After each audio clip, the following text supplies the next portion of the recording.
नमस्कार। Basic concept of mathematics के part 3 में फिर एक बार हम भिन्न के बारे में जानते हैं। इससे पहले वाले दो भागों में भी हमने भिन्न के बारे में जाना। अब यहाँ पर भिन्न के बारे में मैं आपको कुछ नई बातें बताने जा रहा हूँ। सबसे पहले हम यहाँ पर समझते हैं कि आरोही क्रम कौन सा होता है और अवरोही क्रम कौन सा होता है। आरोही क्रम, इसको बढ़ता क्रम कहते हैं। इसको याद रखने का आसान तरीका, जैसे हम 15 अगस्त और 26 जनवरी को ध्वजारोहण करते हैं। ध्वजारोहण यानी झंडे को हम ऊपर फहराते हैं, तो ध्वजारोहण से आरोही हम याद रख सकते हैं। आरोही क्रम यानी बढ़ता क्रम, जैसे 2, 4, 6, 9, यहाँ पर संख्या है वो बढ़ती हुई होंगी। और इसका उल्टा है अवरोही क्रम यानी घटता क्रम, जैसे 15, 12, 10, 8, यानी संख्याएं घटते क्रम में आएगी। इसको एक और भी याद रखने का तरीका है आरोही। इसमें ये 3 ही शब्द हैं, इसमें अवरोही 4 है। ये लिखने में बड़ा है तो छोटे से बड़ा, आरोही से अवरोही 2, 4, 6, 9 होंगे, और अवरोही से आरोही बड़े से छोटा। तो ये बड़ा है, अवरोही क्रम लिखने में भी बड़ा है, तो इसमें संख्याएं घटते क्रम में जाएगी। यानी हम इसे कहेंगे अवरोही से आरोही क्रम, अवरोही से आरोही क्रम।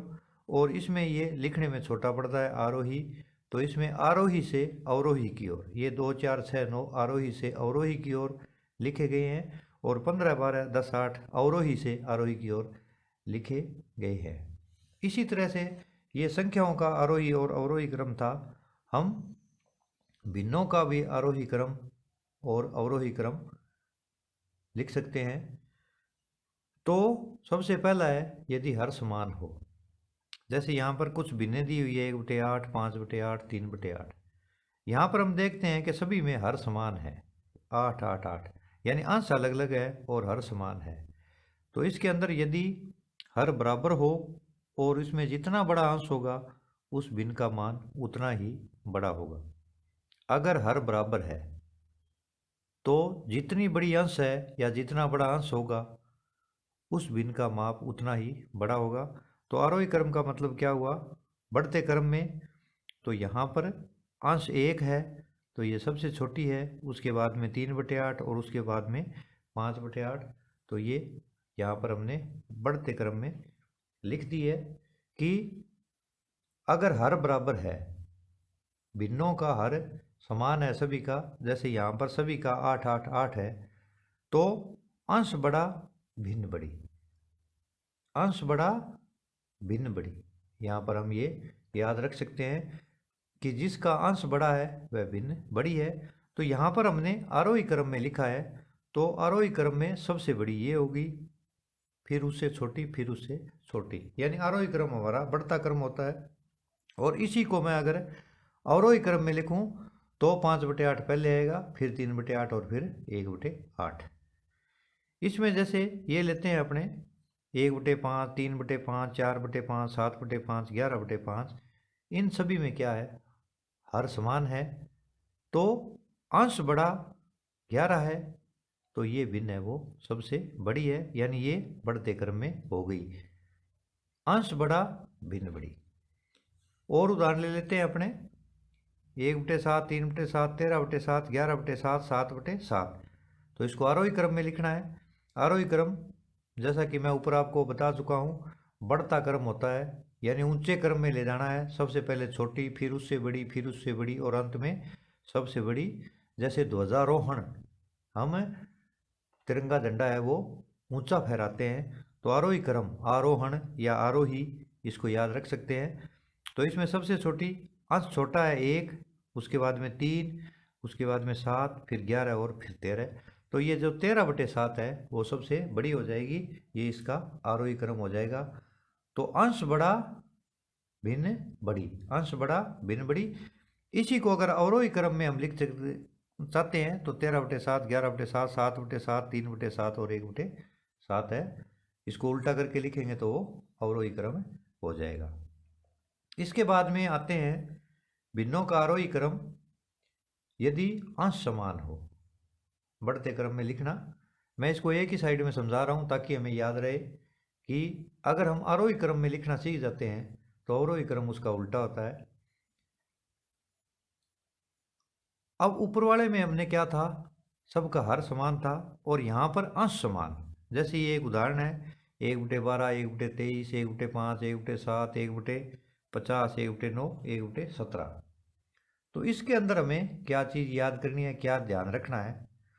तो यहाँ पर अंश इन सब का समान है, तो यहाँ पर जितना हर बड़ा होगा उस भिन्न का मान उतना ही छोटा होगा। यहाँ पर यह सिस्टम उल्टा है, यहाँ पर कि अगर अंश समान हो तो जितना हर बड़ा है वो भिन्न क्या होगी, छोटी होगी, या उस भिन्न का मान उतना ही छोटा होगा।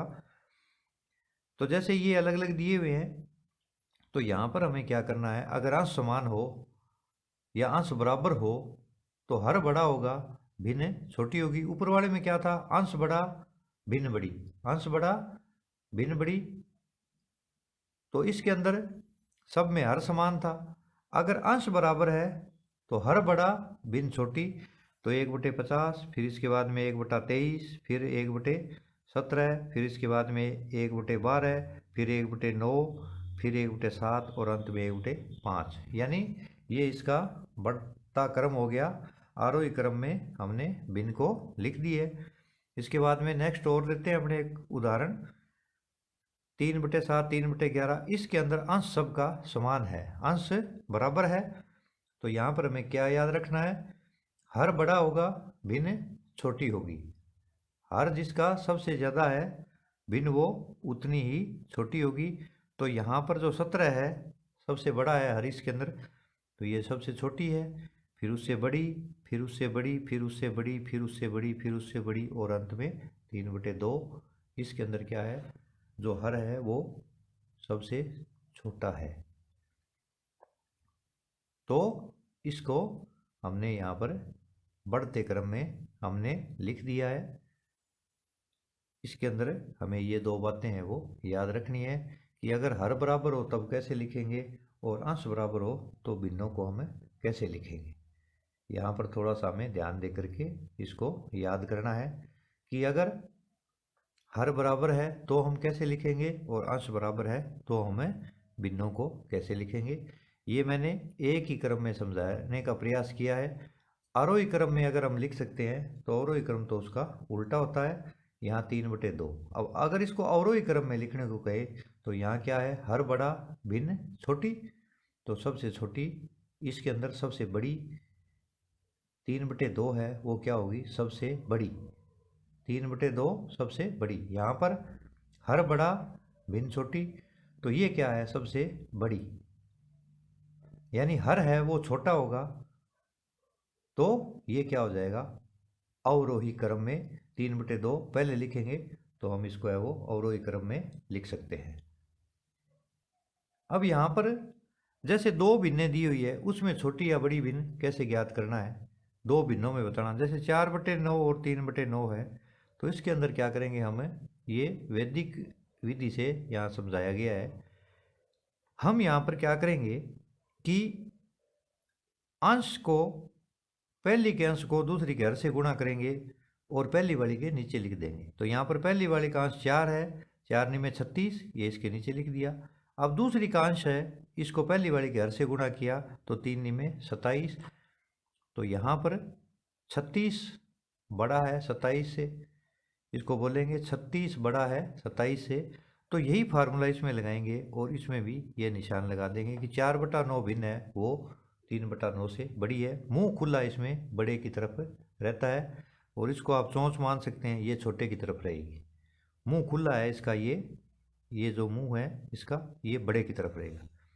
जैसे इसके अंदर वही पहले वाला फार्मूला, इसका अंश 4 है तो 4 × 40, इसके नीचे लिखेंगे।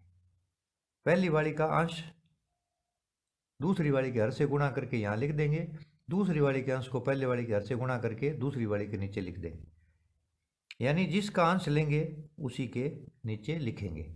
अब इसके अंदर 4 × 40, 4 × 5 = 20, तो मुंह खुला 40 की तरफ है, तो 40 बड़ा है 20 से, तो इसके अंदर भी भिन्न में ये आ जाएगा कि 4/5 है वो भिन्न बड़ी है 4/10 से। इसके अंदर 3/5 और 6/10 में कौन सी बड़ी है कौन सी छोटी है? इसका अंश 3 दाए 30, इसका 6 पंजे 30, ये 30 इसके नीचे, ये 30 इसके नीचे, तो 30 बराबर 30 आ गया। इसका मतलब इन दोनों भिन्नों का मान क्या है? बराबर है। अब ये लेते हैं पहली का अंश इसी के नीचे लिखना है, पहली के अंश को दूसरी के हर से, यानी पहले हमें ये गुणा करना है, पहले हमें इसको गुणा करना है। तो 5 7 35 इसके नीचे लिख दो, बाकी जो बच गया 7 6 42 या 6 7 42 इसके नीचे लिख दो। तो इसके अंदर 35 छोटा है 42 से। इसको पढ़ने का तरीका से छोटा है। यहाँ पर मैं पुनः आपको एक बार समझा दूँ निशानों के बारे में। इसको पढ़ेंगे से बड़ा है, इसको पढ़ेंगे से छोटा है। यानी जैसे यहाँ पर ये हो कि 9 बड़ा है 8 से, तथा अगर मैं इसको उल्टा लिखता हूँ तब ये लिखूँगा कि 8 छोटा है 9 से। पढ़ने का तरीका एक बार फिर समझ लें। 9 बड़ा है 8 से और 8 छोटा है 9 से। ये बड़ा है और ये छोटा है। से बड़ा है से छोटा है। तो इसके अंदर 5 7 35 और 6 7 42, तो इसके अंदर 42 बड़ा है। तो इसके अंदर ये जो भिन्न है हमारी, ये क्या हो जाएगी? मुंह खुला इसकी तरफ, और ये भिन्न बड़ी हो जाएगी। 5/7 है वो छोटी है 6/7 से। इसके बाद में और लेते हैं अपने, ये है तो 2 दूनी 4 और 3 तिये 9।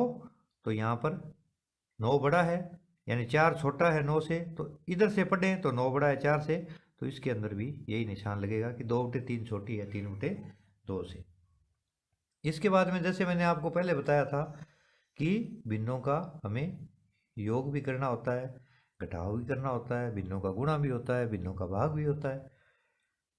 तो भिन्नों का योग अगर हर समान है, जैसे 1/9 और 4/9 को जोड़ना है, हर समान है, तो हम क्या करेंगे? ऊपर वालों को जोड़ देंगे और बटे में 9 लगा देंगे। तो 4 और 1 5, 5/9, यानी 1 + 4 5/9। इसका उत्तर हमें प्राप्त हो जाएगा।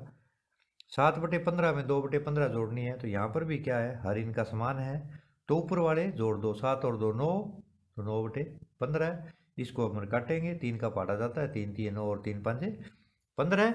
और चाहे तो आप इसको काट करके यहाँ पर भी लिख सकते हो, 3 तिये 9 और 3 पंजे 15। ये 3/5 को आप पुनः लिख दीजिए, तो ये हमें इसका जोड़ है वो प्राप्त हो जाएगा। इसी तरह से हम घटाव भी कर सकते हैं, व्यवकलन जिसको कहते हैं। अगर हर समान है तो घटाव कैसे करना है? 9/10 घटाव 3/10। तो जैसे हमने ऊपर जोड़ किया था वैसे इसमें यहाँ क्या करना है? 9 में से 3 घटा दो, 6/10, यानी 9 - 3/10।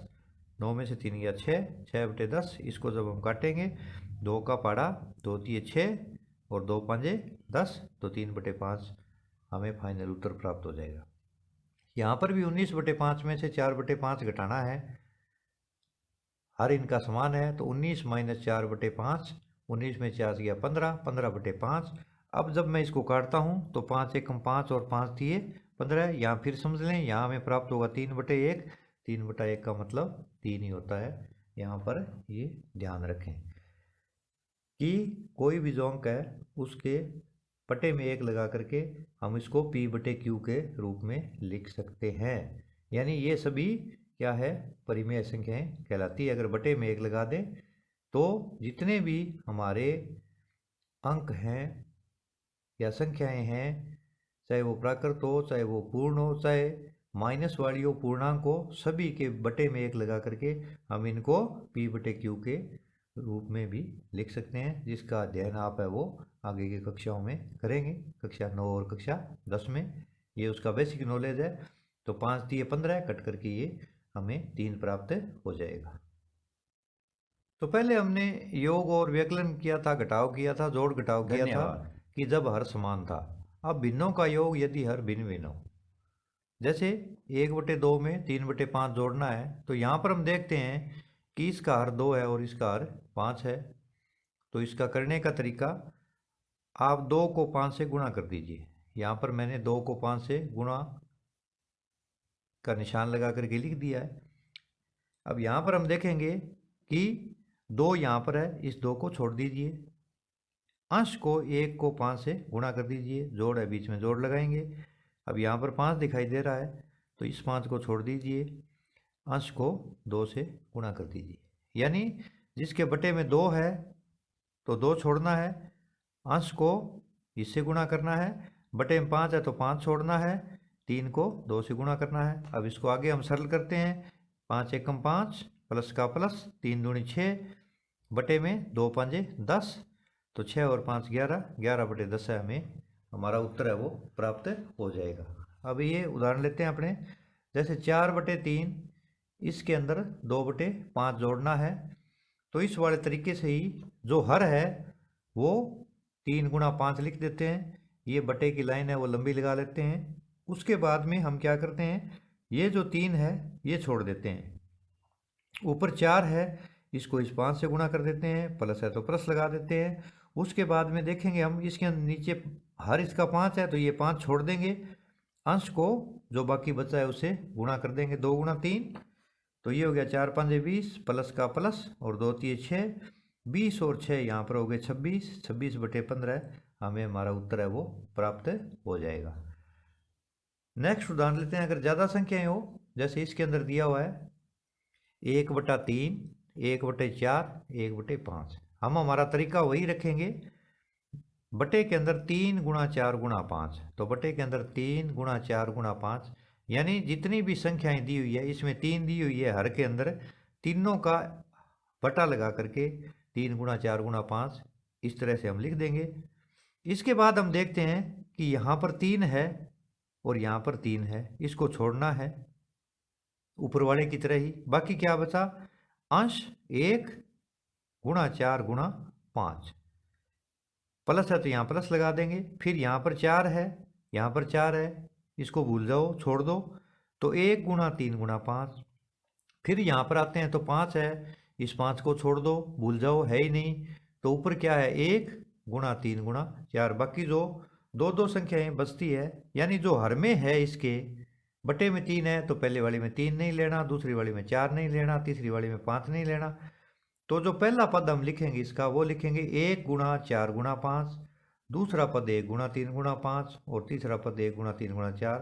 अब हम इनको बारी बारी से हल करते हैं, तो 4 एकम 4 या 5 चौके 20, 20 एकम 20, प्लस है तो प्लस लगाएंगे, 5 तिये 15, 15 एकम 15, आगे फिर प्लस है तो प्लस लगाएंगे, 4 तिये 12, 12 एकम 12, इसको आगे जोड़ लेंगे, 20 और 15 35, 10 45 और 2 47 बटे 60, हमें इसका भिन्न का उत्तर है वो तीनों का योग प्राप्त हो जाएगा। अगर इसमें दोनों आ जाते हैं, जैसे 1/2 प्लस 2/3 प्लस 3/5, यहाँ पर ऊपर 1 1 था, इसमें आप कंफ्यूज होते हो तो ये बदल के लिया है मैंने 1/2, 2/3, 3/5। तरीका हमारा वही है कि जो बटे में है 2 3 5, तीनों को हम 2 गुणा 3 गुणा 5 गुणा के रूप में लिख देंगे।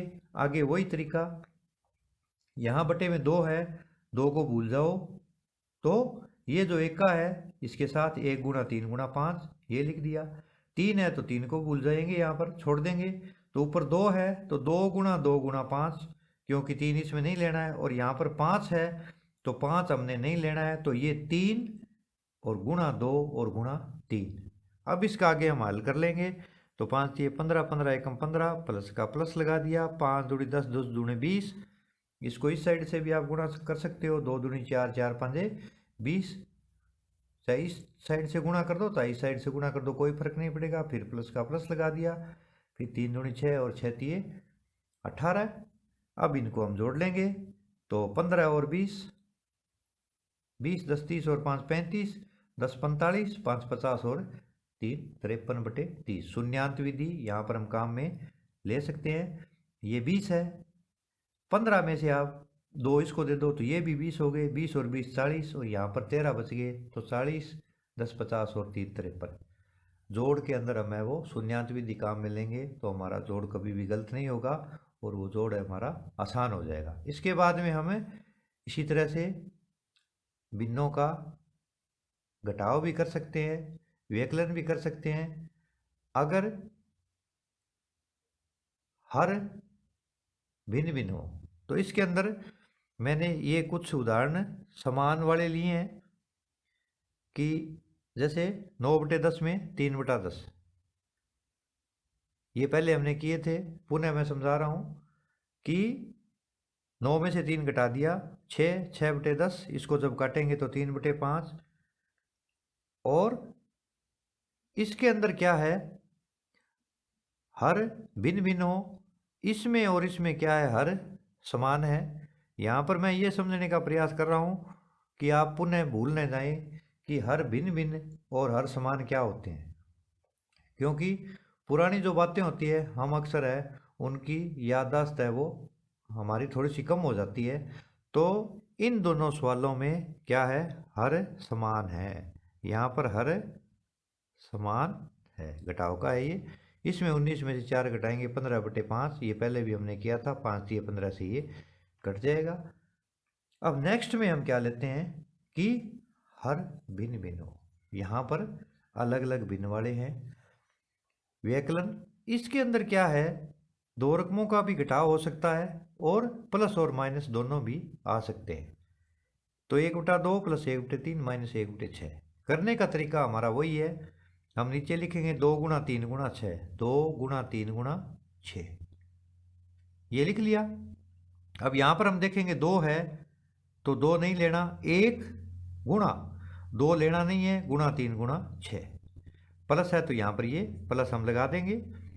फिर यहाँ पर बटा में 3 है तो ये 3 हमने नहीं लेना यहाँ पर, तो 1 गुणा 2 गुणा 6, फिर माइनस है यहाँ पर तो हम माइनस लगा देंगे।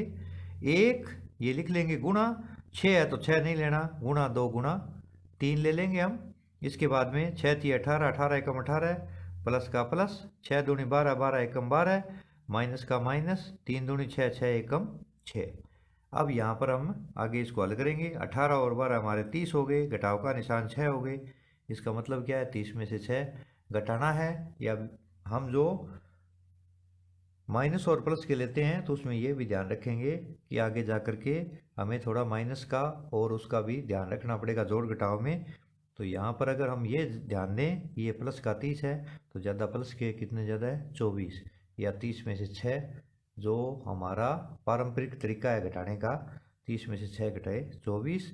भविष्य में आगे जब भी आप बड़ी कक्षाओं में जाओगे तो यहाँ पर भी घटाव का तरीका है वो थोड़ा हमें समझना पड़ेगा। जैसे यहाँ पर मैं थोड़ा सा समझाता हूँ कि अगर इस तरह से आ जाए कि -3 + 2 तो इसका उत्तर है वो -1 आएगा।